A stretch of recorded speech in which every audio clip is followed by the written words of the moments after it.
નમસ્કાર મિત્રો, જોબ સરકારી યુટ્યુબ ચેનલમાં તમારું હાર્દિક સ્વાગત છે। તો મિત્રો, જ્ઞાન સહાયક માધ્યમિક અને ઉચ્ચતર માધ્યમિક શાળાઓ માટેની ભરતી નિયમો જાહેર કરવામાં આવ્યા છે। તો 2026ના નવા નિયમો મુજબ વિવિધ ધારાઓ અહીં કરવામાં આવ્યા છે, તેની વિસ્તૃત માહિતી આપણે ઓફિશિયલી જાહેરાત પરથી મેળવી। રાષ્ટ્રીય શિક્ષણ નીતિ 2020 અને મિશન સ્કૂલ ઓફ એક્સિલન્સના લક્ષ્ય મુજબ ગુણવત્તાયુક્ત શિક્ષણના હેતુ માટે ગુજરાત રાજ્યની સરકારી અને બિન સરકારી અનુદાનિત માધ્યમિક અને ઉચ્ચતર માધ્યમિક શાળાઓમાં જ્ઞાન સહાયક યોજના બાબત તો મિત્રો, અહીં વિવિધ ઠરાવોની માહિતી આપણને આપવામાં આવી છે। તે તમારે આ પરિપત્રને ડાઉનલોડ કરી અને જોઈ લેવાની રહેશે। આપણે અહીં મહત્વની જે જ્ઞાન સહાયક યોજનામાં જે ફેરફારો કરવામાં આવ્યો છે તેની વિસ્તૃત માહિતી મેળવીએ। જ્ઞાન સહાયક યોજનામાં ફેરફાર કરવાની જરૂરિયાત ઊભી થતાં ઉપરોક્ત સંદર્ભ દર્શિત ઠરાવો રદ કરી નીચે મુજબના સંકલિત ઠરાવ આથી પ્રસિદ્ધ કરવામાં આવ્યા છે।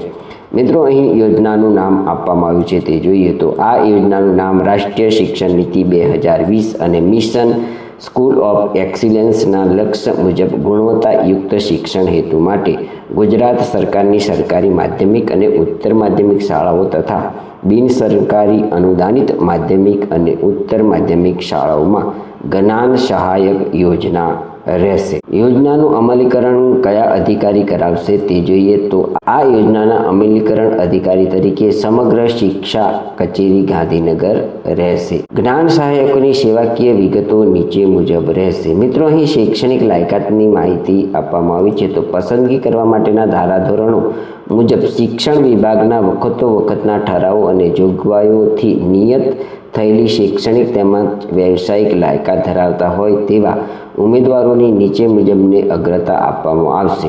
પ્રથમ જોઈએ તો કોઈ પણ દ્વિસ્તરીય ટાટ માધ્યમિક અને ઉચ્ચતર માધ્યમિક ટાટ ઉત્તીર્ણ થયેલા ઉમેદવાર હોવા જોઈએ। સેકન્ડ નંબરમાં છે, જો દ્વિસ્તરીય ટાટ પાસ ઉમેદવાર ન મળે તો તેવા સંજોગોમાં કોઈ પણ વર્ષમાં ટાટ પાસ કરેલી હોય તેવા ઉમેદવારો અહીં પસંદગી પામી શકશે। 3 નંબરની ધારાધોરણ છે કે દ્વિસ્તરીય ટાટ પાસ તેમજ અન્ય કોઈ પણ વર્ષની ટાટ પાસ ઉમેદવાર ન મળે તો તેવા સંજોગોમાં માધ્યમિક વિભાગ માટે શૈક્ષણિક લાયકાત તેમજ વ્યવસાયિક સ્નાતક અને ઉચ્ચતર માધ્યમિક માટે શૈક્ષણિક અનુસ્નાતક તેમજ વ્યવસાયિક સ્નાતકની લાયકાત ઉમેદવાર ધરાવતા હોવા જોઈએ। ઉમેદવારોની મહત્તમ વયમર્યાદાની વાત કરીએ તો માધ્યમિક વિભાગ માટે 48 વર્ષ અને ઉચ્ચતર માધ્યમિક વિભાગ માટે અહીં 50 વર્ષ સુધીની વય ધરાવતા ઉમેદવારોની પસંદગી કરવામાં આવશે। મેરિટ કઈ રીતના ગણવામાં આવશે તે અહીં જોઈએ તો મેરિટ ગુણની ગણતરી માટે શરત નંબર 3.1 મુજબની જોગવાઈમાં દર્શાવેલ ક્રમ 1 અને 2ની શૈક્ષણિક લાયકાતના કિસ્સામાં ટાટ માધ્યમિક અને ટાટ ઉચ્ચતર માધ્યમિક પરીક્ષામાં મેળવેલા ગુણને ધ્યાને લેવાના રહેશે તથા શરત નંબર 3.1 મુજબની જોગવાઈમાં દર્શાવેલા ક્રમ નંબર 3ની શૈક્ષણિક લાયકાતના કિસ્સામાં શૈક્ષણિક અને વ્યવસાયિક લાયકાતના અંતિમ વર્ષના ગુણની ટકાવારીની સરેરાશ ધ્યાને લેવાની રહેશે। મિત્રો, જ્ઞાન સહાયકમાં પસંદગી પામતા ઉમેદવારો ચક માસિક વેતન કેટલું મળવાપાત્ર થશે તે અહીં આપવામાં આવ્યું છે। તો માધ્યમિક વિભાગ માટે ફિક્સ ₹24,000 અહીં પર મંથ મળવાપાત્ર થશે, જ્યારે ઉચ્ચતર વિભાગ માટે ફિક્સ ₹26,000 અહીં પર મંથ મળવાપાત્ર થશે। આનો સમયગાળો કેટલો રહેશે તે જોઈએ તો જ્ઞાન સહાયકોની કામગીરીનો કરારનો મહત્તમ 11 માસનો રહેશે। દર વર્ષે શૈક્ષણિક વર્ષના છેલ્લા દિવસે આ કરાર આપોઆપ રદ થયેલો ગણાશે। શૈક્ષણિક વર્ષ દરમિયાન ગમે ત્યારે જ્ઞાન સહાયક સેવામાં જોડાયેલ હશે તો પણ તેઓનો કરાર જે તે શૈક્ષણિક વર્ષના છેલ્લા દિવસે આપોઆપ રદ થયેલો ગણાશે। કરાર કરવાની સત્તા કોને આપવામાં આવી છે તે જોઈએ તો આ કરાર સરકારી શાળાઓ માટે શાળા વ્યવસ્થાપન સમિતિ SMC તથા બિન સરકારી અનુદાનિત શાળાઓ માટે શાળા સંચાલક મંડળ દ્વારા કરવાનો રહેશે। કરારના અંતે કામગીરીની સમીક્ષા કરવામાં આવે અને સમીક્ષાના આધારે યોગ્ય અને જરૂર જણાયથી નવેસરથી કરાર રિન્યૂ કરી શકાશે।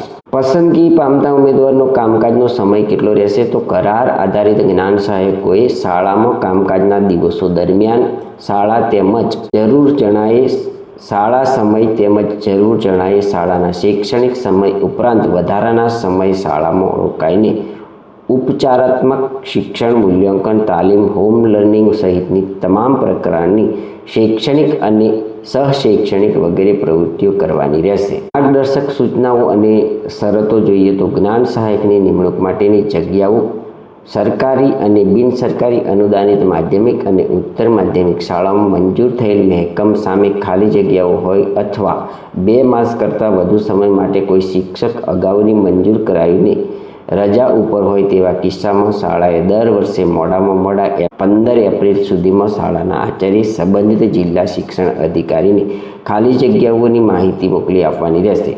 જિલ્લા શિક્ષણ અધિકારી શ્રીએ મોડામાં મોડા 30 એપ્રિલ સુધીમાં નિયામક શ્રી શાળાઓની કચેરીને માહિતી મોકલી આપવાની રહેશે અને નિયામક શ્રી શાળાઓની કચેરી ઉક્ત વિગતોને આધારે વિષયવાર ખાલી જગ્યાઓની આખરી યાદી તૈયાર કરી સમગ્ર શિક્ષાની કચેરીને મોકલી આપવાની રહેશે. મિત્રો, જ્ઞાન સહાયકની શાળામાં ફાળવણી પ્રક્રિયા કઈ રીતના કરવાની છે તે જોઈએ તો સમગ્ર શિક્ષા કચેરી ગાંધીનગર દર વર્ષે 15 થી 20 મેના સમયગાળા દરમિયાન જ્ઞાન સહાયક માટેની જાહેરાત પ્રસિદ્ધ કરવાની રહેશે, જેમાં ઉપરોક્ત ત્રણેય લાયકાત ધરાવતા ઉમેદવારો માટે એક જ જાહેરાત પર અરજી કરી શકશે.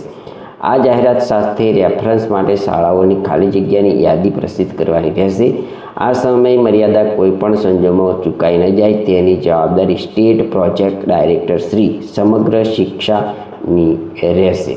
તો મિત્રો, અહીં પસંદગી કરવા માટેની અને ફાળવણી કઈ રીતના કરવાની છે તેની માહિતી તમને આપવામાં આવી છે, તે તમારે અહીં જોઈ લેવાની રહેશે. અહીં શાળા પસંદગી કેવી રીતના કરવાની છે તેની માહિતી તમને કુલ અહીં 6 સ્ટેપની અંદર તમને આપવામાં આવી છે, તે અહીં જોઈ લેવાની રહેશે.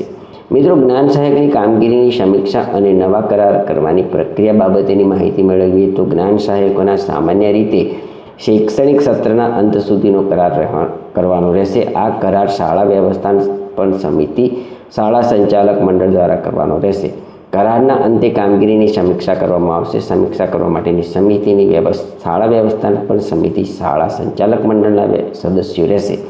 સમીક્ષાના અંતે જ્ઞાન સહાયકની કામગીરી સંતોષકારક જણાય તો શાળા વ્યવસ્થાપન સમિતિ શાળા સંચાલક મંડળ દ્વારા સંતોષકારક કામગીરીનું પ્રમાણપત્ર આપવામાં આવશે અને તેઓને નવેસરથી અરજી કરવાની રહેશે નહીં. જ્ઞાન સહાયકોને અન્ય શાળાઓ ફાળવવા માટેની પ્રક્રિયાની માહિતી પણ અહીં આપવામાં આવી છે.